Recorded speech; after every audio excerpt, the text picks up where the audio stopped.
अस्सलाम वालेकुम, कैसे हैं आप सब? उम्मीद है सब खैरियत से होंगे। आज मैं आपके साथ खानों को मज़ेदार बनाने की ऐसी टिप्स शेयर करूँगी, जिससे खाने वाले खाते ही रह जाएँगे।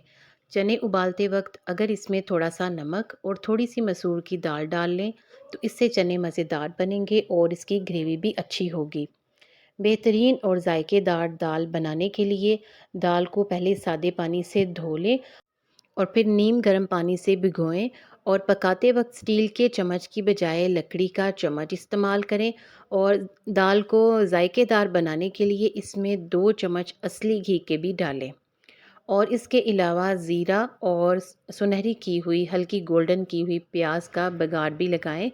कबाब खस्ता और मज़ेदार बनाने के लिए कबाब खस्ता और मज़ेदार बनाने के लिए इसमें पकाते वक्त प्याज ना डालें, जैसे हम शामी कबाब में डालते हैं, बल्कि पकाने के बाद मसाले में बारीक कटी हुई प्याज डालें और कबाब में थोड़ा सा चावल का आटा और 1 चम्मच दही भी शामिल करें। फिर कबाब बनाएं और कमाल देखिए। दही बड़े नरम बनाने के लिए दही बड़े बनाने के लिए हम या तो माश की पिसी हुई दाल इस्तेमाल करते हैं या फिर बेसन। तो दही बड़े बनाने के लिए पिसी हुई दाल या बेसन में बैटर बनाते वक्त 1 चाय का चम्मच बेकिंग सोडा के साथ साथ दही भी मिला लें, तो इससे दही बड़े बड़े नरम बनेंगे। कड़क और मज़ेदार चाय चाय की कहवा को ज़्यादा देर पकाने से चाय बदमज़ा हो जाती है।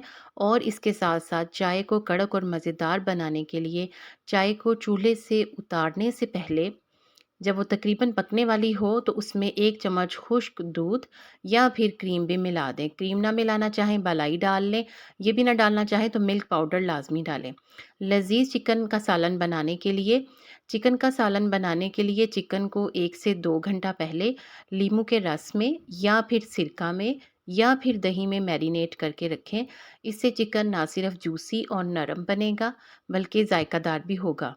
अंडों से तली चीज़ों के लिए, जब हम चीज़ों को कोट करके फ्राई करते हैं, तो उसके लिए मैं आपको टिप दे रही हूँ। अगर चीज़ों को अंडों में कोट करने से पहले अंडों में दूध और थोड़ा-सा बेसन भी मिला लें और फिर अंडों में कोट करके फ्राई करें, तो इससे ना सिर्फ चीज़ों का जायका बढ़ेगा, बल्कि चीज़ें ऐसी महसूस होंगी जैसे कि वो बेक की हुई हैं ओवन में। बेकरी जैसा मज़ेदार केक बनाने के लिए केक के बैटर में वनीला एसेंस तो हम डालते ही हैं। इसके अलावा उसमें 1 ड्रॉप लेमन एसेंस नहीं है तो आप लीमू का जो छिलका होता है उसका येलो वाला पार्ट इसमें ज़रूर शामिल कर दें, थोड़ा-सा ग्रेट करके, वाइट वाला पार्ट नहीं डालना। तो इससे केक बिल्कुल बेकरी जैसा तैयार होगा और जायका बिल्कुल ऐसा ही होगा जैसा कि आप बाज़ार से केक लेकर आए हैं। मज़ेदार फ्राई मछली बनाने के लिए मछली को हम ज़ाहिर है मसाला पहले लगाकर मैरिनेट करते हैं।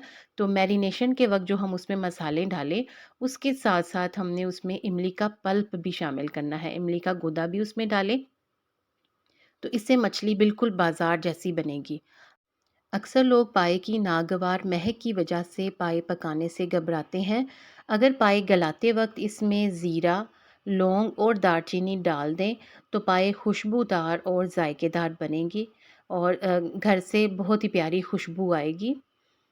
पालक और मेथी का सालन बनाने के लिए पालक और मेथी में दूध डालकर भूनें। जब पालक और मेथी पक जाए, उसका सालन तैयार हो जाए, तो उसमें थोड़ा-सा दूध डालकर उसको भूनना है। इस तरह से जो इनमें खारापन जो होता है, वो भी ख़त्म हो जाएगा और जायका भी बेहतर हो जाएगा। सब्जियों का कलर बरकरार रखने के लिए इनको फ्राई करते वक़्त थोड़ी-सी हल्दी डाल लें, तो इससे इनका कलर भी ख़राब नहीं होगा और पकाने पर इनका जायका भी बेहतर होगा।